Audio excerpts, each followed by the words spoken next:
Hi guys, welcome to my channel. My name is Priscilla Kuma, as you already know. Welcome back to the hot seat. Today I have a guest with me.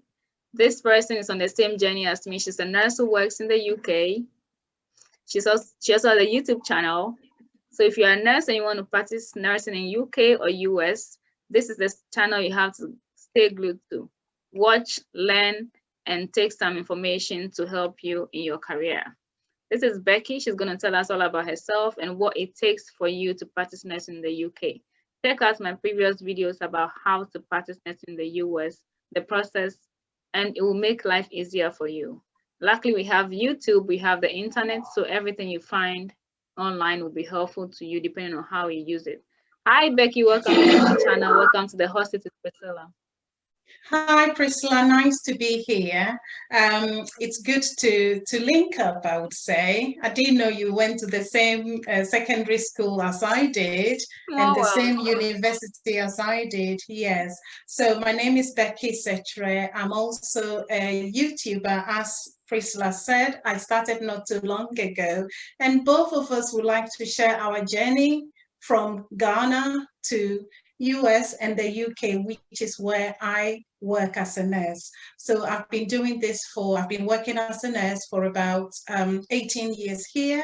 And so basically, that's a little introduction about me. Nice. So you and I went to Ola Secondary School back in the Volta region, Ghana. We went further to University of Ghana, but these are years apart, but small world. I had no idea.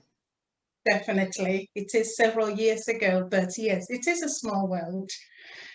Okay, so you are a nurse in the UK. Yes. But you schooled in Ghana, University of Ghana Nursing School before going to the UK.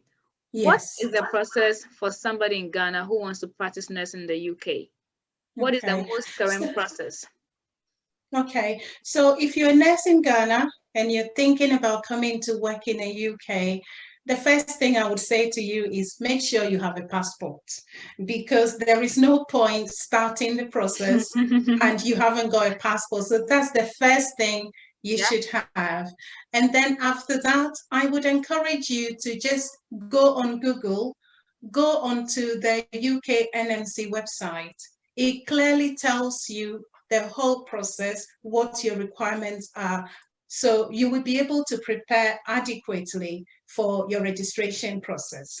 So when you do that, you're going to be looking out for registration for nurses who have trained outside of the UK and EU. That is what you need. So when you go on there, you need to check whether you're ready to apply. So it gives you little questions. So you just they ask you about your qualification, your age, and a few other things. And at the end, it tells you, yes, you're ready to apply. So at that point, you have to create an NMC account, online account. So after creating that account, you would now start the registration process. So they would ask you to upload your identity and qualification document. So with the identity, they're going to be wanting your passport details. So it should be a current passport, not an expired passport. If you're married and your name has changed, you would need to provide extra document to clarify why you've got different name on your passport and then on your qualification and certificates that you've got from your university, nursing college, or your registration certificate from your home country's NMC as well. So when you finish uploading all this information, you would need to pay about £140 to the NMC. It is non-refundable. That is when they would evaluate your documents to make sure everything is what they need. After that, you would be required to do test of competence. So this test of competence is just checking to make sure that, yes, you are a nurse, you know what you're doing, and you can provide the high standard of care that you need to provide to your patients. And I said before to someone, nursing is the same everywhere, whether you're nursing in Ghana, you're nursing in the UK, nursing in whichever part of the world, is the same, looking after patients. However, how they do things in each country is different. So far as you're a nurse, so far as you're an experience in doing a lot of things, when you get here, you would be able to learn and pick things up very quickly. So you would be doing the CBT, which is the computer-based test, which is normally done in your home country. Okay. And it is about 120 multiple choice questions to be answered. The NMC is planning to make a change to that. They wanted to do it in April, but they've pushed it to August. So that is one thing to be aware of. The other test of competence is called OSCE. That is the practical aspect of it. But the OSCE would be done in the UK. Before you get to the OSCE stage, you would also need to show that you can speak English, you can understand English, you can write English. And when somebody is speaking to you in English, you understand what they're saying. It's very important because it's an English-speaking country. Mm-hmm. Whereas in our home countries, we speak both what? English and our own local languages. Yeah. But here, everything is in English. So they want to know whether you can understand and practice effectively in the English language or with English. So what I would say is they need that IELTS and they need your OET, which is the occupational English test. So you either do whichever of them you wish to do. Okay. There are a lot of materials online that would help you to pass these exams. So when you pass these exams, the NMC would send you a decision letter and say, now you're ready to come over to do your OSCE. So once you get into these latter stages, you can start looking for employers, whether agencies or healthcare recruiters. I know the recruiters are not actively recruiting from Africa and certain countries at the moment because they're talking about ethical recruitment. They don't want to deplete all the developing countries of their experienced nurses, but you can look for an employer yourself so that you can get over here. So you need that certificate of sponsorship from a sponsor to be able to get your visa. And when you come over, these sponsors who have brought you here would actually help you to prepare you towards writing your OSCE, which is the practical exams that you have to pass before you can get your registration. Along the way, you'll be needing to provide certain documentations along the way. One of them would be police clearance, character reference. So you need to get a manager from your workplace to be your reference for you. You need to get your doctor to write that you're in good health and all that. So there are a lot of things you need along the way. That is why it's very important to look on the website. It tells you everything you need. Do not let anybody deceive you. Do not pay any agency to recruit you.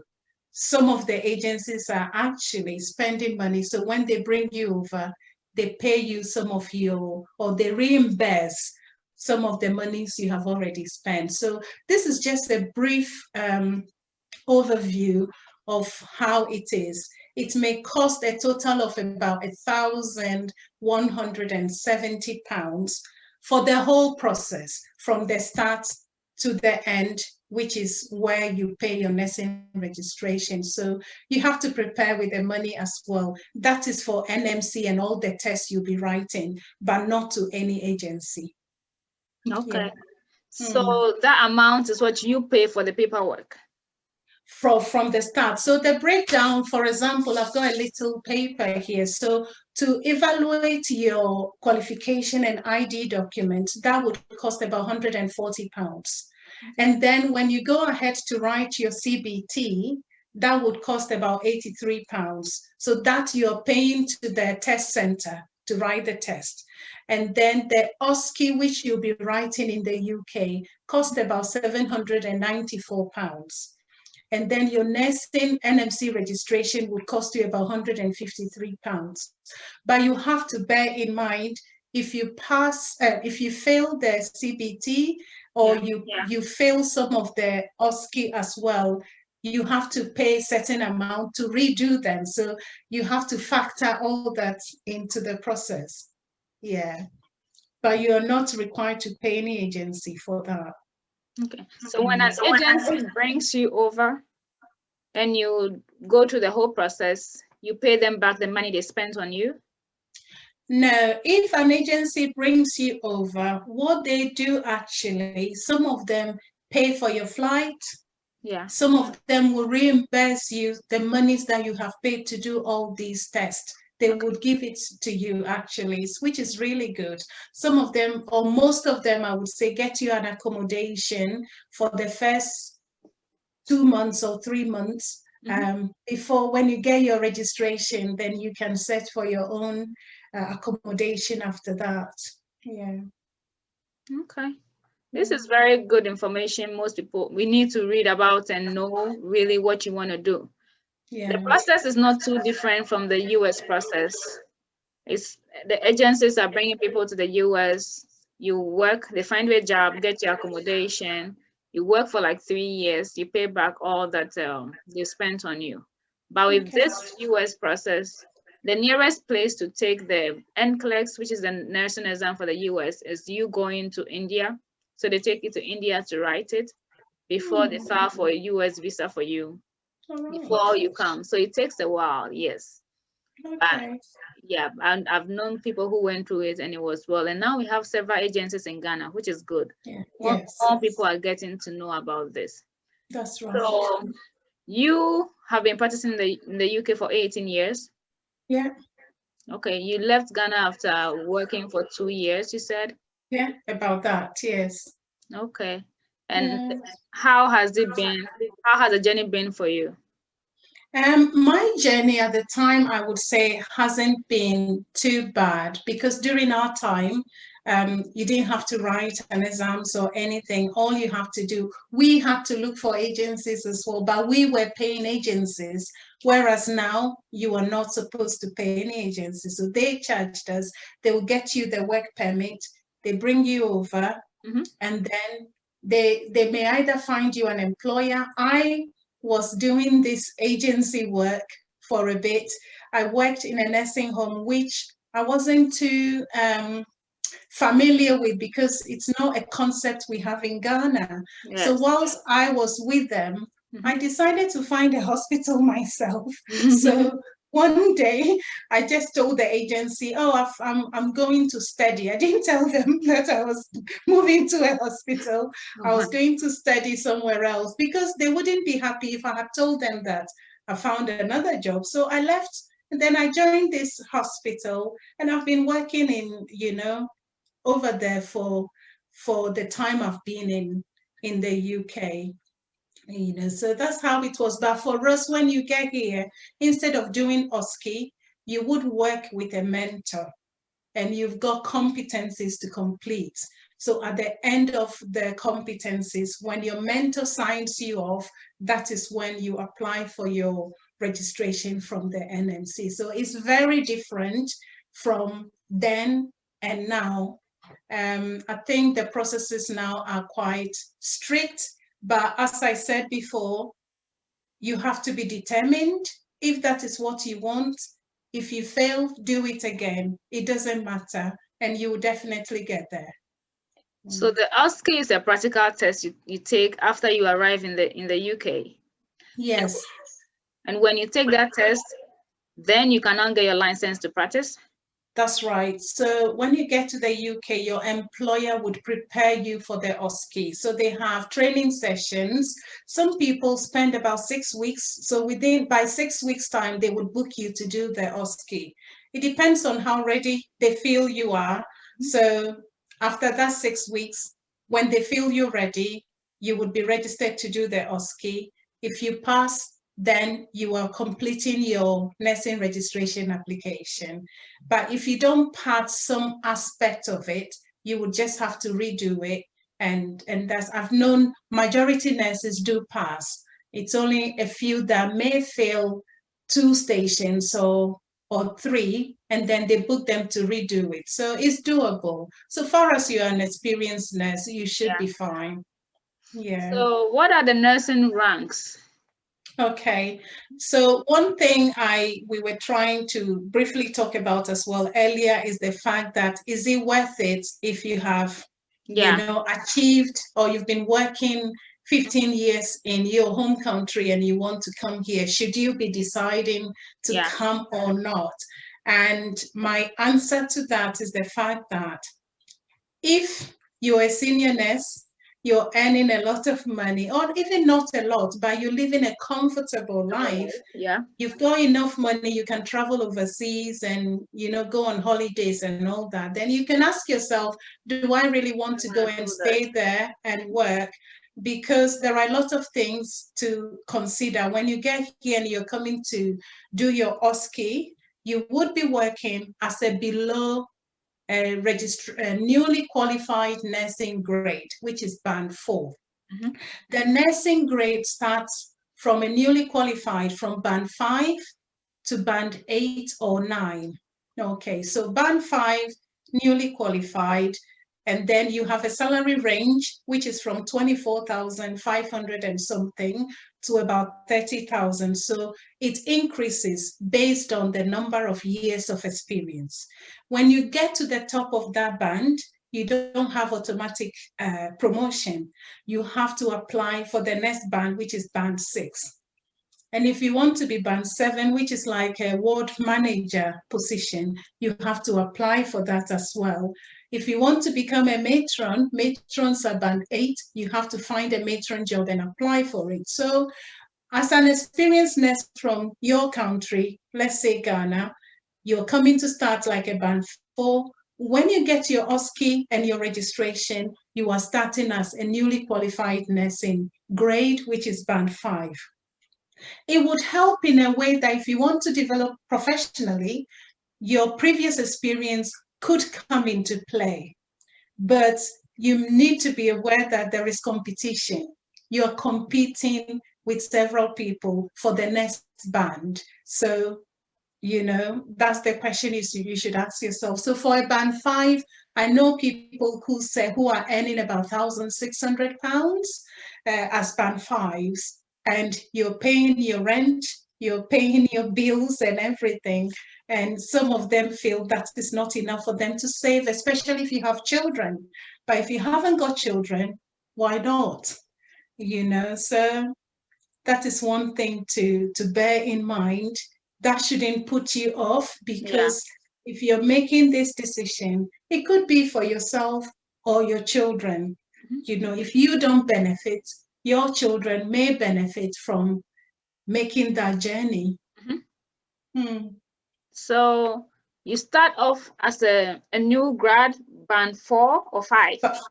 So as a trainee, before you get your registration is band 4. Band 4. And then when you get your nursing license, you call it in America, Mm-hmm. or if you get your nursing registration, which is the NMC registration in the UK, you start as band 5, I'm sorry. Okay, so whilst in training, you are band 4. But when you get a registration or the license, you are band 5. Yes. So do you rise to the ranks automatically without doing anything until you get to band 5 and you have to work to qualify for it? Does it come automatically with the number of years you've worked, you keep climbing? Or do you have to go to school or do a research or write a paper? No, so with the band 5, so far as you have come into the UK, you have completed your test of competence, which is the OSCE exams, and you've completed your nursing registration. It's automatic, you're band 5, which is the starting point of a new registrant. Okay. And then you have a starting salary, and then you have an end salary. So over, let's say, 8 years, you may get to the top, which is the final end of your salary for band 5s. Oh. Now, you will not be promoted to the next band. You would have to search for a job as a band 6. If a job for band 6, which is the next band, comes in your own department, you can apply, why not? But there's a lot of competition. But if you don't get it in your own department, you can apply for a band 6 position in a different department. And then you work as a band 6 for maybe another 2 years. And if you want to become a 7, you have to start searching for a band 7 job, and then you apply for it. Wow. And then if you want to become a matron, you have to search. So they do not automatically promote you at all. Okay. You start as 5, you have to apply and work hard to get to a 6. You have to work hard and apply to be a 7, 8, and whatever. Yeah. Okay. So I know we have different units. No, different units or departments or specialities in nursing. Which one are you? Are you a general nurse, med-surg? What are you? Okay, so when I came, I was a general nurse in Ghana. And Ghana, with our training, you can do anything. Pediatrics, anything you want to, because you can cannulate, you can do IVs and everything. But over here, to do IV and cannulation and all that, you have to go through a competency training. Yes. They have to sign you off to say you can do all this. Okay, so from my general nursing, when I came, I did my first program in a renal department. So we look after people with chronic renal failure or end-stage renal failure. After that, I decided to move to a surgical ward, which was surgical assessment unit. And then after that, I thought, let me go and try another department. I like to move to different places. Wow. So I just keep applying. So I applied and I went and worked in an outpatient department. When I got there, it was a bit too quiet for me because from surgical assessment, which was very busy. Like and the crazy. Exactly. Yeah. And then here I am in outpatient department, which is a bit quiet. So I only lasted 6 months there. So whilst I was there, I spotted a specialist nursing role as a sickle cell specialist nurse. So I applied for it as a band 6. So I've been a band 5 from 2003 to 2009, I became a band 6. I applied for the 6th position. Wow. So I worked as a specialist nurse for a while, and then I got another role as a band 7. So currently I'm a 7. I had a leadership role at the same time as a specialist nurse. So that is my journey, how I navigated myself to where I am today. Wow. Congratulations. Thank you. I'm sure Ola Girls is proud of you as well as the University of Ghana. Yeah, hopefully. Yes. So what made you embark on this YouTube journey? Okay, so you know what? A couple of years ago, I've been thinking about starting this channel, but I didn't have the confidence to do it. It's not easy. Yes, and I didn't know how to start the whole thing. So last year in August, during the lockdown, I was on leave. I was planning to go to Ghana, but I couldn't because of the lockdown. And then my little boy, 10-year-old, he always says, Mom, let's do YouTube, let's do YouTube. And I thought, he actually encouraged me, and he does a lot of things for me because I don't know much about IT things, So I felt I wanted to share my experience with people. But I realized that my starting point is different from the current starting point. But what I feel is, yes, I've been here for this number of years. There are things that people who have arrived here would want to know, things that would help them to navigate the system. So my offer is, I'm going to be talking about my experience with childcare, issues around relationships, issues around our day-to-day life, how we manage things and the difficulties we face at work as well. And it is not all that rosy, but as you know, in life, there is ups and downs. Yeah. So it's important for people to know that there are ups and downs in life, the ups and downs in the process, so that you can prepare yourself mentally. And if you face some of these issues, already, things around childcare, we haven't got people here as we would have at home. You can have 5 house helps if you've got money in Ghana, but over here, you can't afford it. No.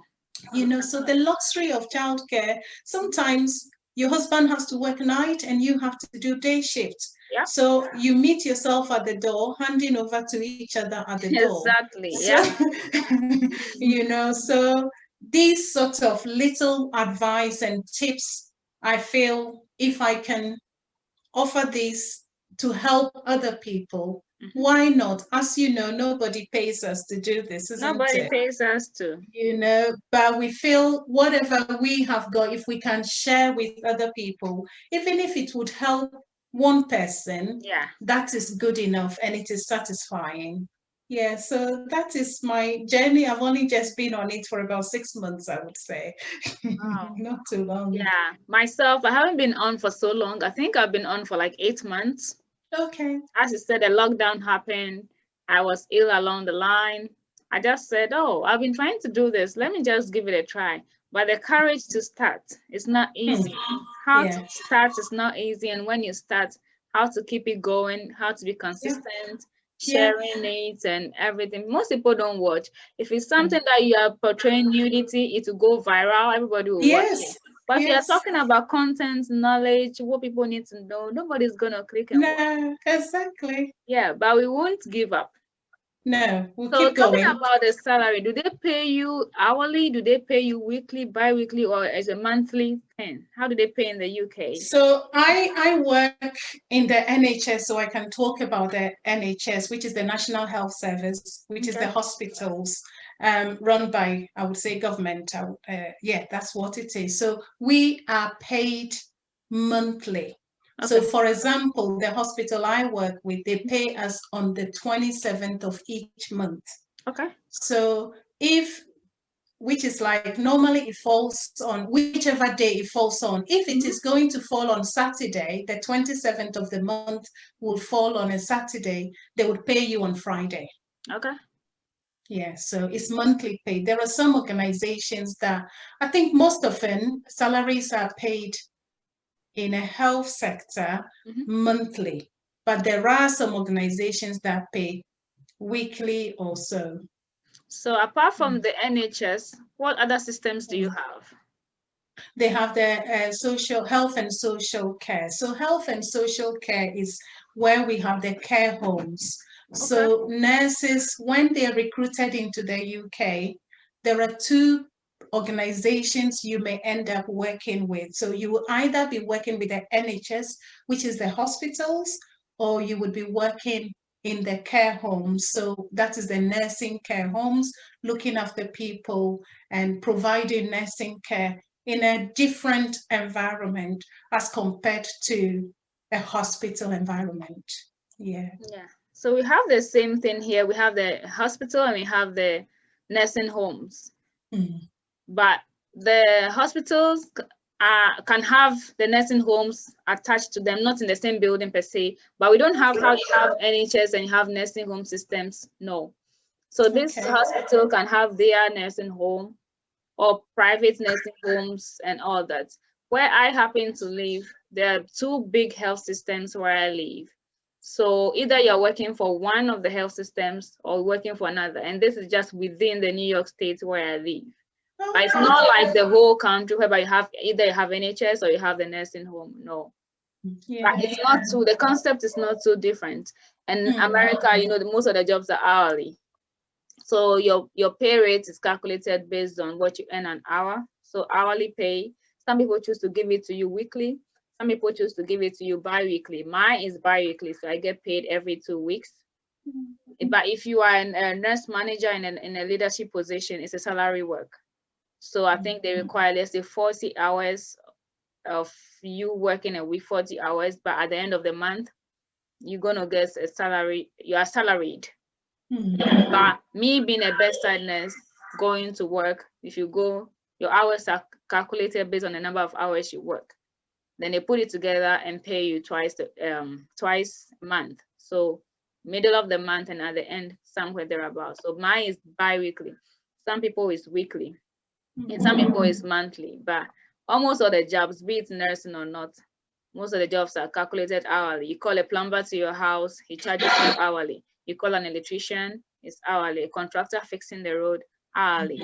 So the more hours they spend, the more you are going to pay. That's why some of these things we have to learn them by yourself, how to fix a bulb and all, because you can't afford to be paying all that. So the difference in nursing practice in Ghana, you had at least 2.5 years experience in Ghana before coming to the UK. How different is it, and what are some of the challenges you faced when you got there first? Okay, so one of the funny things is we use commodes and bedpans and things here.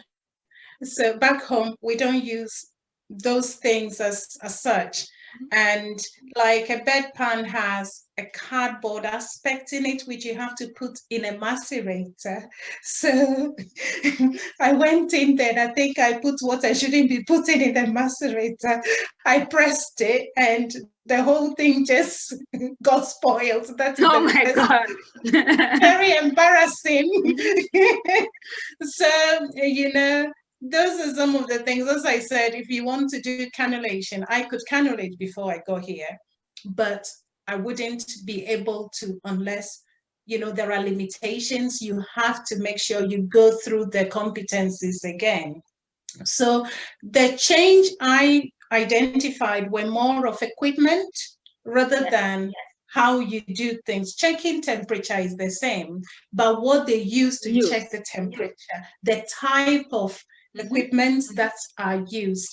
When I came, there are places, sometimes if you're looking after a patient who needs all care, who cannot weight bear, you need to use a hoist.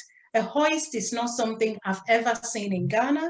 So you would see a lot of new things. However, you would be taught how to use them. So it is not about what you do, but it is more about how you do it and how they do it here. So if you learn, you would be fine. So those are some of the things I found, but there wasn't any culture shock so much so. But another thing is we do specialism here. So renal is renal, cardiology is cardiology, whereas certain wards in Ghana, you may meet several different things in the same, you know, place. So these are some of the differences. I'm doing sickle cell and it's all about sickle cell, nothing else. Okay. You know, I'm doing surgery, it's all about surgery, nothing else. But even with doctors with surgery, they have upper part and then lower part. So people do lower GI, others will specialize in upper GI. So there are little differences in specialisms. But apart from that, as I said, the nursing itself is just the same. Yes, the nursing is the same, just what you do and how you do it and what you used to do it is the difference. Yeah, we have this thermometer that is on the wall. You stuck in a machine, you have to press somewhere before it pops out. And if you haven't seen those things before, it will be a little bit of challenge. But as you said, you have a preceptor concept whereby they attach you to somebody who trains you on the job.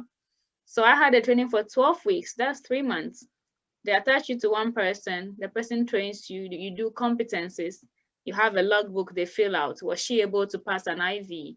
Was she able to cannulate? Was she able to check the temperature? Then they grade you on scales, you voice out your challenges, then you work on it.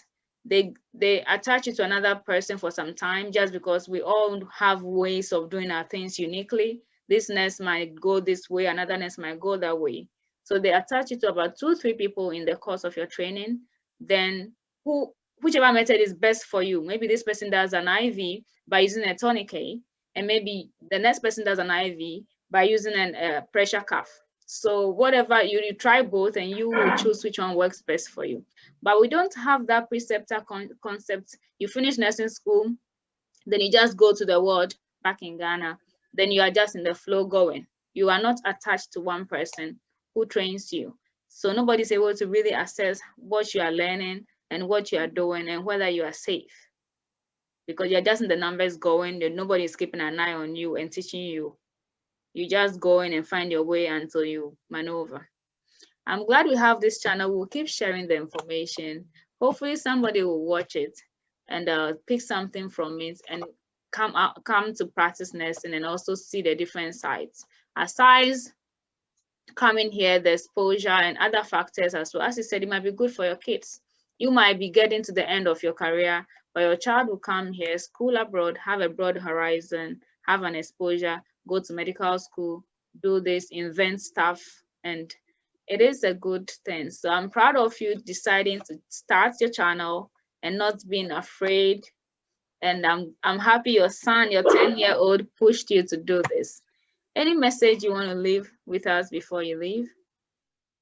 All I can say is work hard, keep your dreams alive, never give up. Sometimes you would get knocked down when you're doing anything you're doing in life anyway, but never give up. Anybody can do it so far as somebody else has done it. So we're here to share our information that we can give to you, and do not forget to comment, like as well. And if you want us to do anything else, we would be happy to do that and get back to you. Yes. Hopefully we meet one day at a homecoming, be it Ola Girls or be it University of Ghana School of Nursing alumni or something. We'll be glad to see you. Thank you for the good work. So what is your YouTube channel called, and how can they find you on any social media platform? What is the name? Just go to Becky Sekyere. I will spell Sekyere, which is Sekyere, and you would find my channel.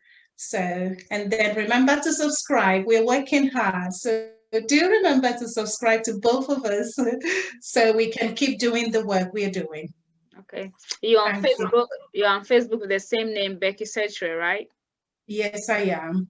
What other apps are you on, or just Facebook? I'm on Instagram as well. It's Becky.2s. Okay. So you can hook up on Instagram as well. Okay.